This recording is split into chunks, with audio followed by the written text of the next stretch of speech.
The Narco State, a book by Damian Merkher.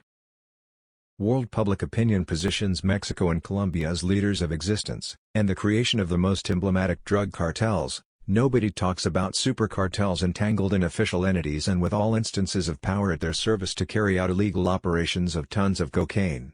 Bolivia with its coca leaf is the genesis of cocaine trafficking. Without coca there is no cocaine. These events gave rise to the most horrendous criminal organizations that committed murders, kidnappings, torture, and perversions internationally. Damian Merkher exposes to us all these facts through a novel with a superior historical level and investigative finesse, with a simple, clear and orderly language that invites the reader to enjoy each chapter of a fascinating truth hidden by a corrupt government.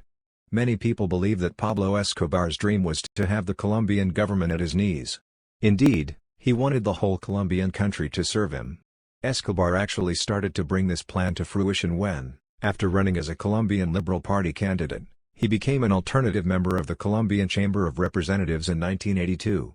However, 2 years after this victory, he was exposed as a drug trafficker by Luis Carlos Galán, another congressman, leading to his resignation. After that event, Pablo Escobar began a bloody battle to impose his will by inflicting severe damage on the Colombian government and society as a whole.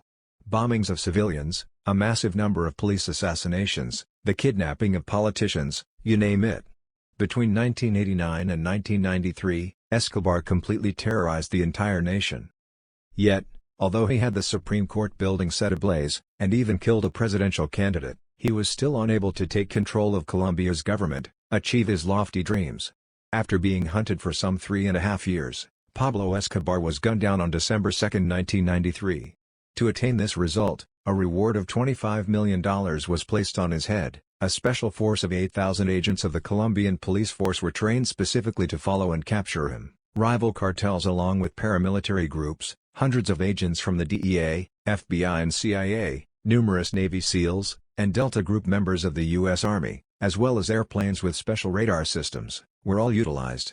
On the other hand, in this epic story vein, Evaristo Mamani of Bolivia has been able to achieve Escobar's dream by applying, to some extent, what can be termed a bit more civilized, though no less violent methods.